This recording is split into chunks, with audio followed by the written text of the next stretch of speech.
Now, the tricky thing about nonverbal learning disabilities is that there are a number of modalities that have the possibility of being out of whack. Visual spatial processing, mathematics, both calculation and mathematics reasoning. And I would assert that the underlying problem is reasoning itself. And this might make a difference in how you think about it. Therefore, let's say you gave 2 reading tests, and I work largely with adults. I'll give the Nelson-Denny and the Scholastic Abilities test for adults. Nelson-Denny has long passages, but they're easy. The SATA, Scholastic Abilities test for adults, has short passages, but they require reasoning. Which one would the nonverbal learning disability person do more poorly on? It would be the SATA, the one with reasoning in it. And some neuropsychologists have different other reading tests that focus on reading. For example, the Watson-Glaser critical thinking appraisal, which is very obscure, and I only give it to brain-damaged lawyers. Because I have to assess whether they can go back to work after a brain injury. If they can't do critical thinking, they're going to be sunk. Okay.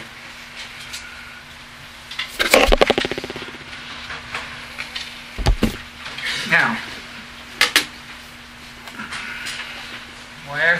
you might hear, why is something so hard for me and other things are easy? Why does it take me so long to understand things? When it comes to numbers, visual stuff, whatever, let me out of the room. There's a handout. Do we run out of handouts? Yes. We ran out. The secondary is a different thing. Okay. Entirely. Nobody has that. Oh, except the person who stole it in the front row here. Oh, I'm sorry. Well, that's okay. I won't tell anybody. They don't seem to know what's going on socially, for example. You could hear that. Now, here's one thing that's peculiar. Okay, so now what we're going to do is look, this, being professionals and working with these people, you probably know it better than just about anybody on earth, including me, is that there's a discrepancy between overall IQ potential, usually measured as IQ, and then some learning function. Okay, so if it's reading, that's learning disability in reading. There are people who are really bad in math. But if they work at calculations in their formative years, they can get good at that. But they will most nonverbal learning disability people will have trouble with word problems the rest of their life. It's almost universally true. Now here's something, I'm going to make a number of broad generalizations here. And many of you are going to say, well, that isn't always true, and I will probably agree. If you can imagine about 50 symptoms in major areas, 50 symptoms, any given NVLD, or NLD, I'll say, person might have a unique combination. So you can have somebody, I just evaluated a guy yesterday,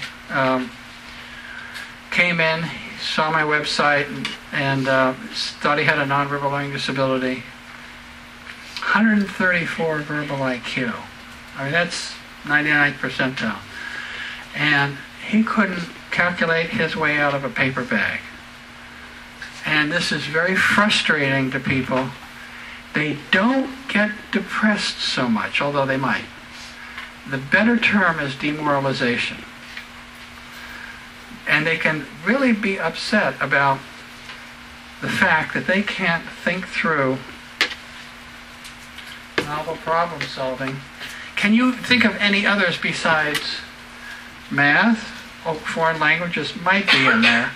I suppose you could be very learning disabled in music. Or can you think of anything else besides what you ordinarily deal with?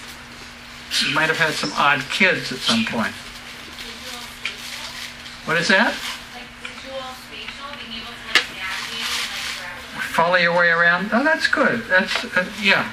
And that would probably be the nonverbal learning disability type. Okay, please. Okay, so you remember the normal curve. It's very important to get this in your head. Okay, let's say this is a normal curve in abilities. There are very few people at the upper ends. 2% have a IQ of 130 or more, so they could join N.Y.C. And most people are in the middle, average. And as Abe Lincoln said, God must have loved average people because he made so many of them. They're all here. You see that's the big, elephant under the blanket. And then we have people who are lower in intelligence.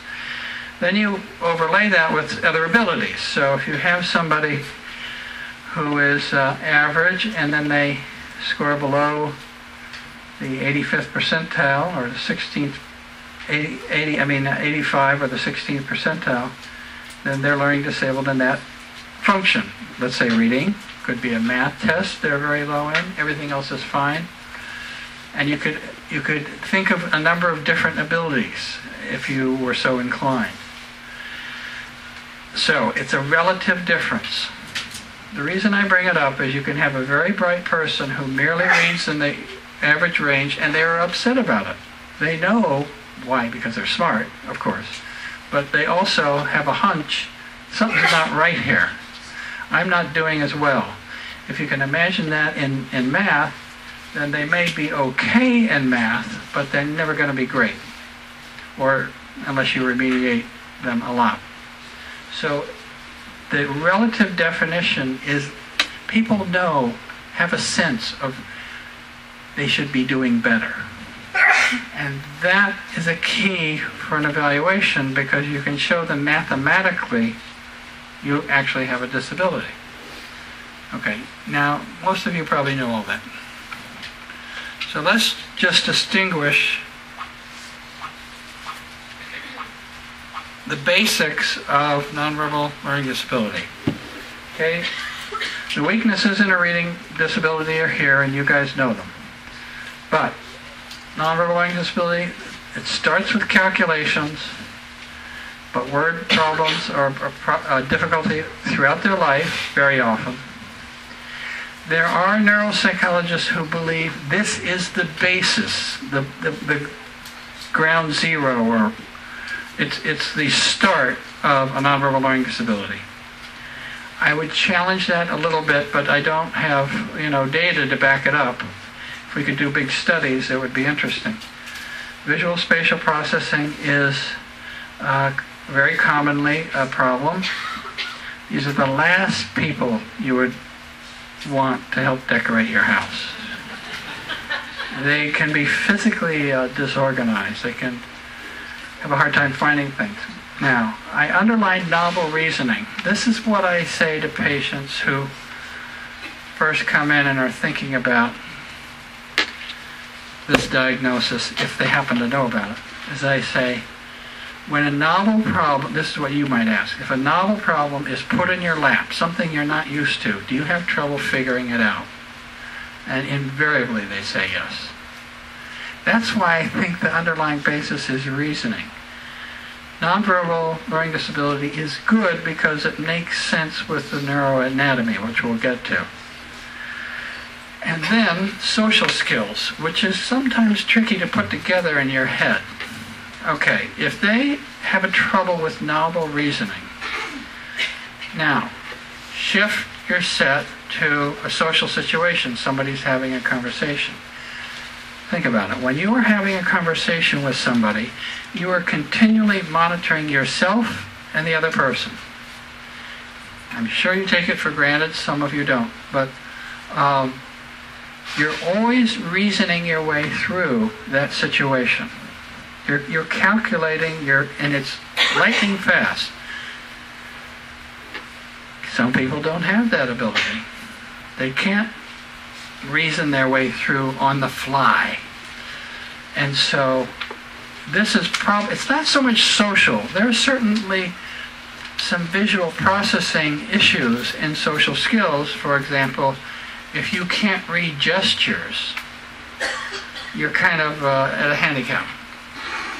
If you can't process intonations and intent in speech, called prosody, you're going to be at a disadvantage. And we'll go over that a little bit. So these are the basic underlying domains of nonverbal learning disability. Now, so how do they begin? The reference for this is Byron Rorick. It's in another handout which I'm going to give you soon. Byron Rorick, he died about a year ago, Canadian neuropsychologist. And this is a little complicated, so I'm going to try to do it in a brief way. These kids are kids who not only don't play with blocks, but they don't explore when they're little. They don't go out and kind of touch and explore, play with blocks, and walk around and be a pain in the ass little toddler that we're all used to.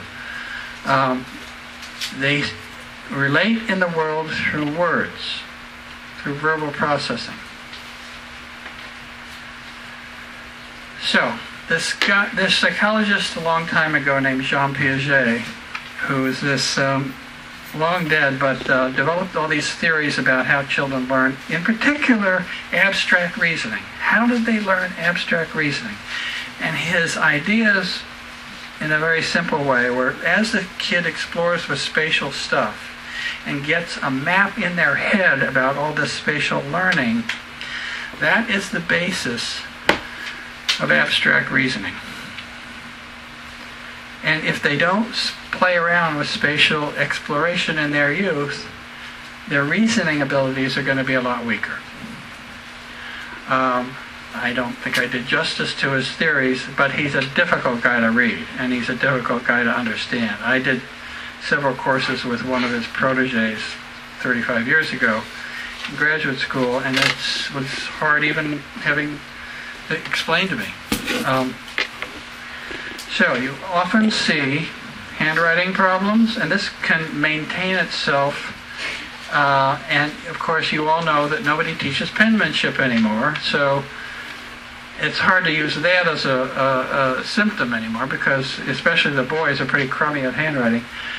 Their sensory processing isn't very good, so if you do a finger agnosia test, have them close their eyes and touch them and say, which finger did I touch? They might be crummy at that. Okay? Sensory, remember? Exploration with space, playing with blocks, sensory might be very weak. Spatial perceptual, they're not good at processing that with visual puzzles and so forth.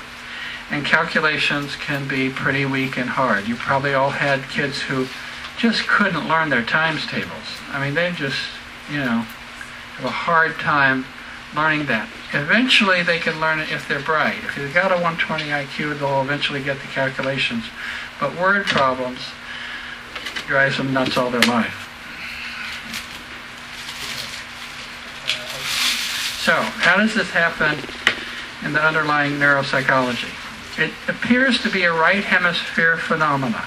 Right around here, right posterior, association areas, in between the occipital and parietal lobe, in that area where higher level processing goes on. Now, one of the most fascinating things about this area is that it has more white matter than the left hemisphere. White matter, as you might know, is we have neurons, which are gray matter, and they have these long wires sticking out called myelin sheath, and that's wrapped with an insulation. You know how the cord has an insulation around it? Well, God did it first. And it's white, and so that's what makes white matter. The point is that what the white matter is it integrates, it's going from one neuron to the other. It's transmitting information from one place to another, and that is below the cortex, the white matter. In other words, all those wires are zooming around the brain, helping the brain to integrate and work. And integrate is a very important concept. Novel problem solving, what is it? You're integrating all kinds of concepts, domains, stimuli, whatever. You're integrating it. So what if that area is busted up or weak or somehow it didn't grow right? Or more likely is that you follow brain damage patients who have that area as being damaged, and lo and behold, they look like nonverbal learning disability people. It also tends to be inherited. The guy we have finished testing yesterday, the reason he came in is that his niece was diagnosed with nonverbal learning disability.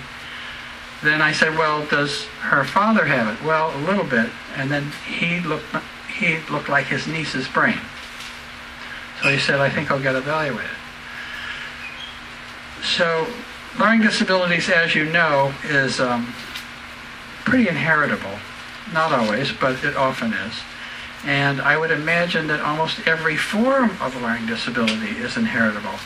I sometimes ask, when we have two parents and a kid we're evaluating, I said, look at the kid, and I shouldn't do this. I really shouldn't do this. I said, who did you inherit this from? Kid looks up and, Dad. This is not very smart. The one I'm thinking of, they never came back. But what I'm trying to do, of course, is make it normal in the family. You don't have to be inhibited from the development of your life because of a learning disability. You can get around things, you can remediate, you can tune your brain up if you are so inclined. But anyway, right hemisphere has more white matter than the left, so it is more of an integrative function. It connects to the cingulate gyrus. I should have brought a brain, but that's in the middle, in here. And then white matter long fibers connect from one place to another all over the brain, and the prefrontal lobes are involved. I will very briefly distinguish this from executive functions, but they're different. Here's an astounding fact I learned, but I really need to verify this. Okay, you have, let's say, 100 billion neurons. So they have synapses where their axons are connecting to the neurons in all their extension places. Anywhere from 1,000 to 100,000 synapses per neuron. Whatever that number is, that's a lot of stuff. That's a lot of connections. The brain is so integrated that going from one neuron to any other neuron, the maximum number of steps is 4. That's how integrated your brain is. So if you have damage, if you have a concussion, or doesn't look anybody here has played football very much, but if you did that, how many concussions can you take before you break up those connections? So now there's a neuropsychologist named Pennington who has a certain way of understanding right hemisphere dysfunction, specific problems in math and handwriting, then correlated with that is social cognition, conceptual skills. You see how quickly this comes into the picture. And problems with written work and writing papers. Here's another funny thing about what do we want to do here? Make it louder back there? Wow. Louder. What is what? There's a lot of that you're competing with is a fan. Try to be louder. There's a fan. Okay. Let's try this. It's gonna feedback, so I should lean up like this, right? Wow, that's loud. Okay, I'll try to be right here. Okay, here's an interesting common problem. Not always a problem, but it's very common. These NLD people have a hard time writing essays and papers. Now, you would think that's a left hemisphere thing, and that's certainly largely true. Why is that hard for these people? Because it's organizing things. It's, how do you put one paragraph in front of another, and then another, and then another? I have a patient I evaluated a few months ago who, brilliant young man, and he wants to be a director, film director. And he really couldn't write an essay to save his life, but he graduated from Columbia by talking his way out of things.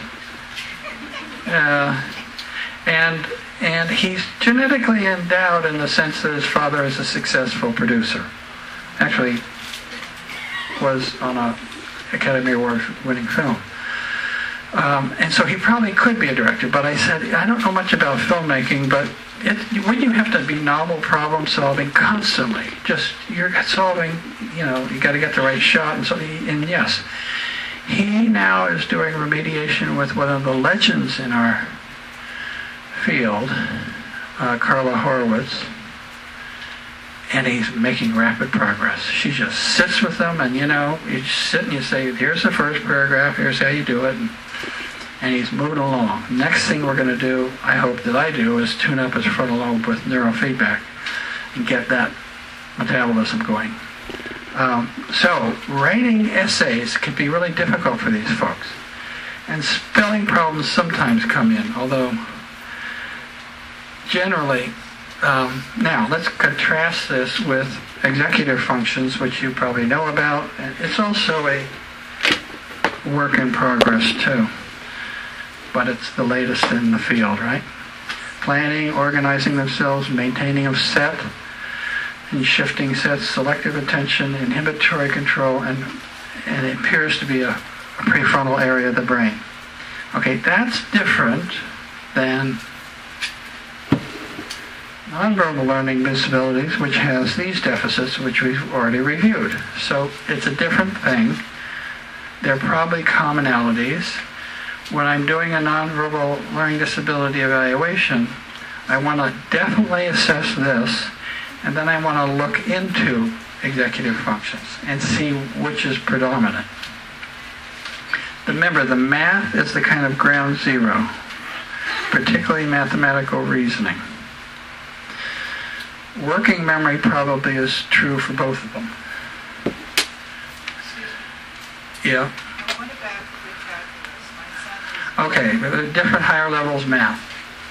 You will find a lot of variation here, and you can't get too stuck on it just being math. Sometimes you will find people who are bad at geometry and good at trigonometry and calculus. So it's probably more of a visual deficit processing. And then you'll have other people who are the reverse. They can do the geometry, but calculus is too abstract, and so the differential there is probably the kinds of reasoning. But you will not always have somebody bad all the way through in all math areas. Not necessarily. If they are bad, then you certainly, have a lot of material to work on. Okay, mathematics disorders.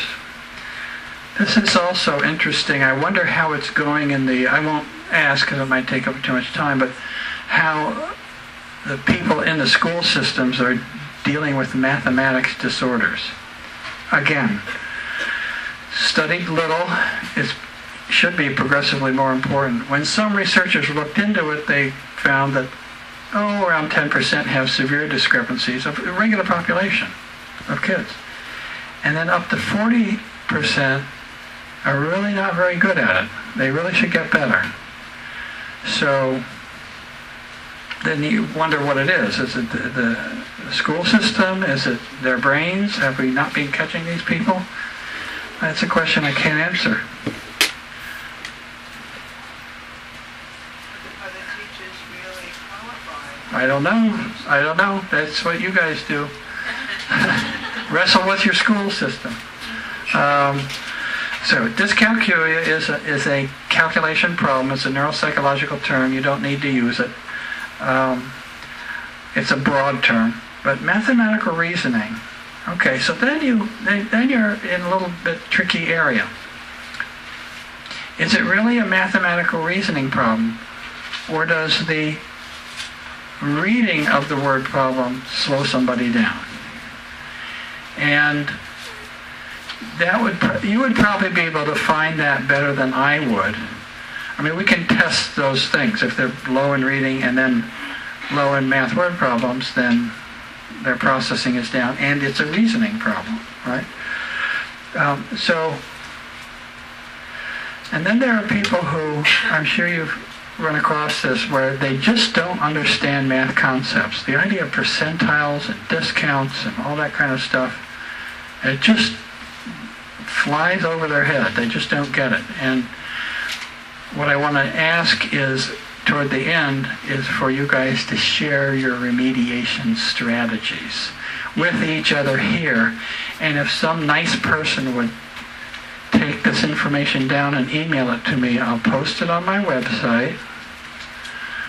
If you look for the little butterfly to the right on my website, click it. You can get into a secret area just for you, and the password is Elmer Fudd.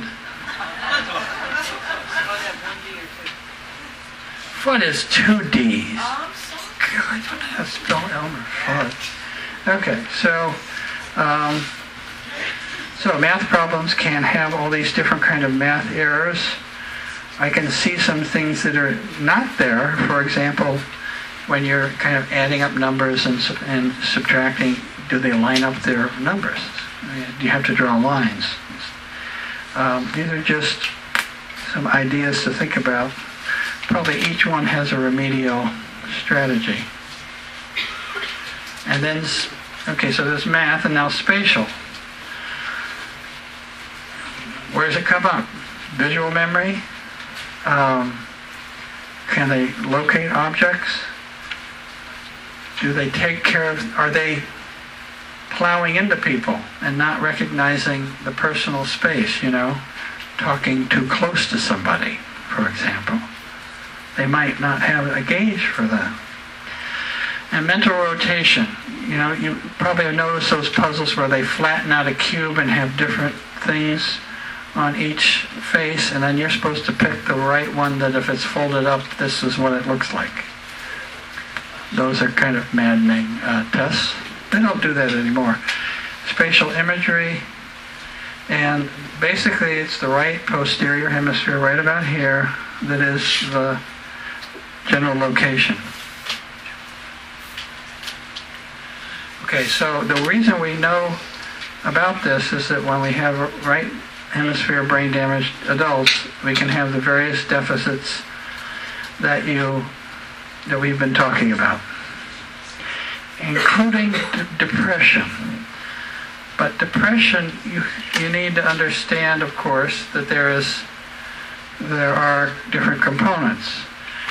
Are they depressed because they can't think and reason? Or are they depressed because their brain has a physiological problem and it's not connecting with the thalamus, hypothalamus, and you have a biological depression? It's a tricky thing to figure out.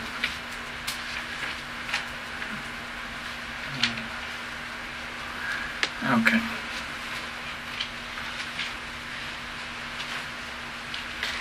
Now there's one researcher, I think it's Pennington, who thinks that right hemisphere dysfunction who have attention deficit disorder, their correlates are, as we know, as we've now learned, social skills, math, and some depression. Whether this is a particular type of ADD, I don't think that's been established at all. But antidepressants can help some ADD people, as you know, particularly tricyclics and some other things. It's not usual, but it can help.